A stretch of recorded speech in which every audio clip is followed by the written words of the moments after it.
अब हिजो मात्र तपाईँहरूले हेर्नुहोस् ट्राइपार्टाइट टक भन्ने भयो, तपाईँले देख्नुभयो कतिवटा ठाउँमा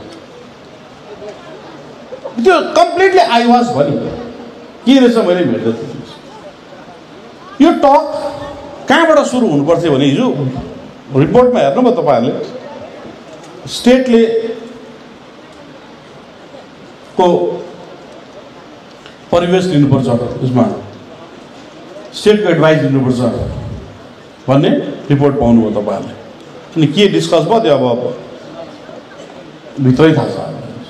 तर यो ट्राइपार्टाइट टक हुनुभयो भने हिजोको एग्रिमेन्ट जुन भएको छ सेन्ट्रल गभर्मेन्ट स्टेट गभर्मेन्ट हिजोको पोलिटिकल पार्टीको जम्मूको ट्राइपार्टाइट टकको सिग्नेचर भएर जिटिए फर्मेसन भएको र जिटिएको एक्ट र रेकर्डमा हेर्नुहोस् अबको ट्राइपार्टाइट टक चाहिँ जिटिए वेस्ट बेङ्गल गभर्मेन्ट र सेन्ट्रल गभर्मेन्टको माझमा भयो। त्यो टक अगाडि बढेर जान्छ। हेर्नुहोस् अबको टक हिजो जिटिएको एक्ट र किपिङ अन रेकर्ड भनेर लेखेको छ नि त्यहाँनिर र हिजोको जुन टक भयो त्यसको मेमो नम्बर हेर्नुहोस् सबभन्दा पहिला 1-2 वर्ष अगाडिको जुन मेमो नम्बर छ त्यो मेमो नम्बर जिटिएल आएको थियो, त्यो पोलिटिकली उनीहरूले क्यान्सल गरायो र त्यही मेमो नम्बरमा त्यो चिठी छ।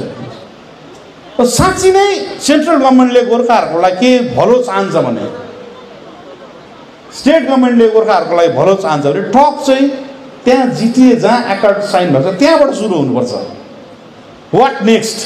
अब यहाँदेखि राम्रो व्यवस्था के हो भने अहिले हामी छौँ, भोलि कोही हुन्छ अरू, तर त्यहाँबाट चाहिँ ट्राइपार्टाइट टक सुरु हुन्छ। त्यो चाहिँ जेन्युन ट्राइपार्टाइट टक हुन्छ। हेर्नुहोस्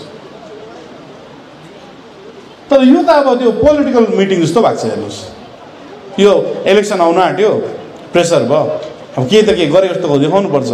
र कहिलेसम्म यस्तो? हेर्नुहोस् हाउ लङ?